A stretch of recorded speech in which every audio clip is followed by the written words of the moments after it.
दीजिए, आप मत दीजिए। मगर ये भी नहीं कर सकते आप ये भी नहीं कर सकते। क्यों? फिर लड़क गया कैसे, फिर वोट कैसे लेंगे हिंदू मुस्लिम वगैरह की, इसलिए आप ये काम करें। माननीय अध्यक्ष जी, उसका जवाब संभल के अंदर नहीं, जब ये झगड़ा हुआ, बात हुई, नहीं, वो जवाब समय पे आएगा। आप शांत रहे। इन लोगों ने झगड़ा कराया, भाजपा के लोगों ने, यह घटना घटी, 5 लोग मर गए। समाजवादी पार्टी के राष्ट्रीय अध्यक्ष आदरणीय अखिलेश यादव जी ने एक कमेटी का गठन किया, जिसमें हमारी विधानसभा के नेता प्रतिपक्ष की उसको हेड बनाया गया। जाने नहीं दिया गया, मना कर दिया गया, यहां उनको हाउस अरेस्ट कर लिया गया, वहां नहीं जाने दिया गया। किस बात को छुपा रहे थे? किस बात को छुपाया जा रहा था जो इनसे नहीं जाने दिया गया? ये जाते कुछ ना कुछ अमन की बात करते। इनका स्वभाव तो आप खूब जानते हैं किस तरह का है। और अगर इनको मना कर दे, सबको मना कर दिया।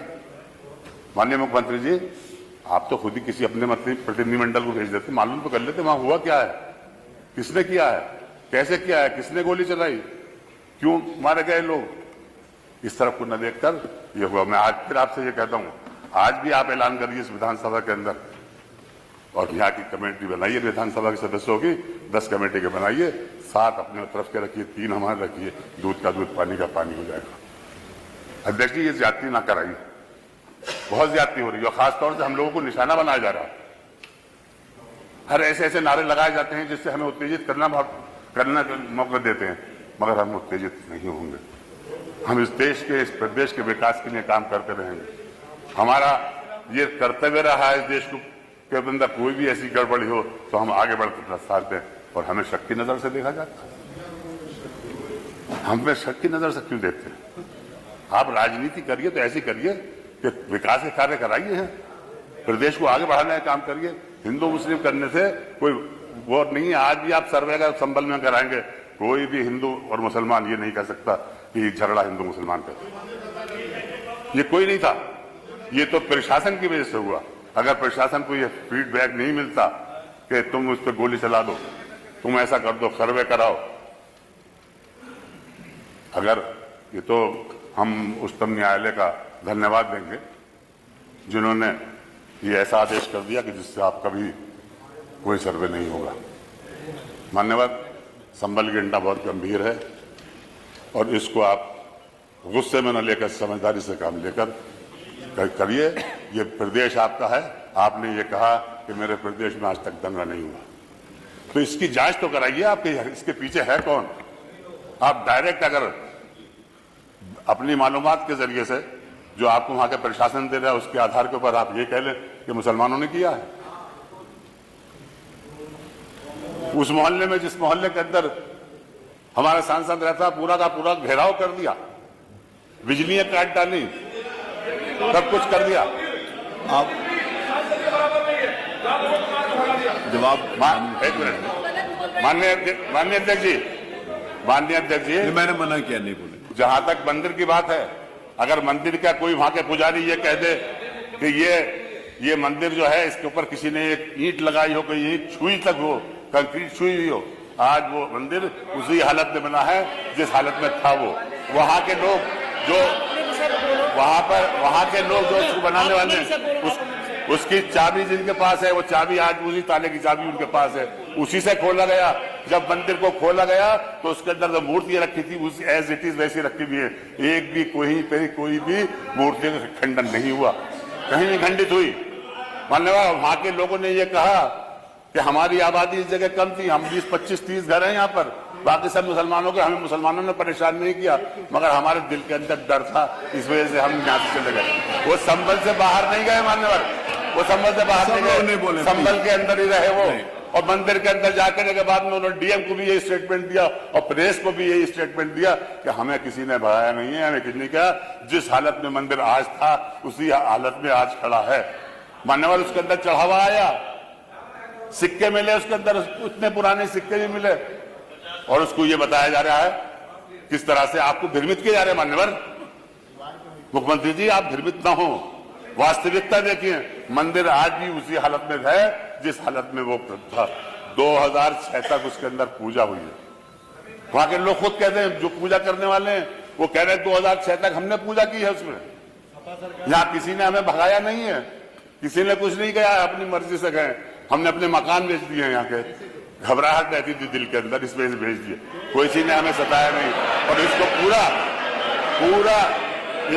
का पूरा राजनीतिक रूप दिया जा रहा। मैं समझता हूँ, देखिए मैं जीत कर आता हूँ, मेरा 7वां टाइम है, मुझे हिंदू मुसलमान सब वोट देता है। मैं एकता का प्रचार करता हूँ, मैं एक रखता हूँ, और उस एकता का नतीजा है कि 1991 से मैं आ रहा हूँ और आज तक संभल में कोई झगड़ा नहीं। इस परंपरा को बनाए रखे मुख्यमंत्री जी, इसको बिगाड़े ना। आप अपनी सियासत के चक्कर में मुसलमानों को दूर कर रहे हैं। राजनीति के अंदर सबका हिस्सा होता है। आप चाहते हैं कि हम कुदर की को छीन लें, जहां 65% मुसलमानों की आबादी, वहां बीजेपी का जीत जाए। जहां के डीएम, जहां के डीएसओ, जहां का कमिश्नर, जहां का डीआईजी, अरे भाई शांत हो जाए, सबके सब लगकर मुसलमानों को वोट डालने नहीं दिया। छीन ली उनसे वोट की ताकत। उनके चेयरमैन जो वहां के थे, प्रधान जो थे, उनके घरों पर पुलिस लगा दी गई। इस तरह के आए, ये नतीजे सामने ना आए, ये बातें सामने ना आए, इसलिए ये झगड़ा कराया गया संभल के अंदर, जानबूझकर कराया गया भाजपा की सरकार ने। मैं कहता हूं माननीय अध्यक्ष जी, मैं तो ये चाहूंगा धन्यवाद, आप इस सदन के अध्यक्ष हैं, आप अपने साथ एक कमेटी लेकर चलिए, आप लेकर चलिए और देखिए जाके संबल में किसने क्या शुरू किया। आपकी बात आ गई। एफआईआर जो मरने वालों की जो एफआईआर हुई है, वो भी बड़ी जबरदस्ती हुई है। उसके बदले पब्लिक नहीं मरा। अब बताइए कि हमारी मस्जिद, हमारे खिलाफ कार्रवाई, हमारे ही मर रहे हैं, हमारी मस्जिद हम ही मर रहे हैं, हमारे खिलाफ है, हमारे घरों के अंदर तोड़फोड़ हो रही है। ये तो ये चाह रहे हैं 2700 लोगों को नामजद किया गया, 2700 लोगों के खिलाफ एफआईआर, एकदम बुरा हाल। नहीं भाई प्लीज, आपका प्रदेश जवाब है, आप इस प्रदेश के मुखिया हैं, आपका फर्ज बन जाता है कि आप अपने प्रदेश के अंदर अमन शांति बनाए रखें, यहाँ कोई हिंदू मुस्लिम बात न हो, यह आपका फर्ज बनता है। इस फर्ज को निभाइए मान्यवर। आप मुख्यमंत्री ही नहीं, आप किसी पीठ के पीठेश्वर भी हैं। किसी भी जाति, किसी भी समुदाय, किसी भी धर्म के अंदर आपस में लड़ाने की बात कभी नहीं की गई, मेल जोल रखा गया। अरे हमने तो ये देखा मान्यवर, जवाब नहीं प्लीज, माननीय अध्यक्ष जी, हमने तो ये देखा कि हमारे इस आप गुजर साहब वहां से वहां पहुंच गए, अच्छी बात। माननीय अध्यक्ष जी, नंदकिशोर जी नहीं, हमने तो ये देखा 96 में नहीं, माननीय कल्याण सिंह जी की सरकार थी, 1996 में माननीय कल्याण सिंह जी की सरकार थी। हम सब लोग विधानसभा में बैठते थे, रमजान आ गए, उन्होंने अपने घर पे इफ्तार कराया 5 कालिदास के ऊपर, इससे संबल पर, और इफ्तार कराने के ऊपर संबल वहीं पे हमने अजान भी दी, वहीं नमाज भी उन्होंने पढ़ाई। ऐसे बन जाइए आप भी, सब आपको गले लगाएंगे। छीन के क्या फायदा है? वोट क्यों छीन रहे हो? वोटों को छीन लो, प्यार से करो। या जितनी सुविधाएं आप हमें दे रहे हैं, तो कोई एहसान नहीं कर रहे हैं। ये संविधान में लिखा हुआ, ये संविधान में लिखा हुआ, संविधान के अनुसार चलेंगे तो हम आपका सहयोग करें।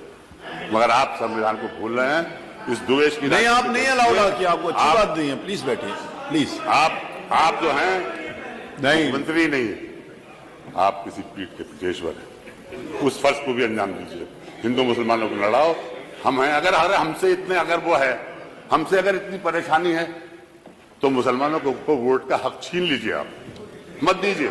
मगर ये भी नहीं कर सकते आप ये भी नहीं कर सकते। क्यों? फिर लड़क गए, कैसे फिर वोट कैसे लेंगे हिंदू मुस्लिम मगर की? इसलिए आप ये काम करें।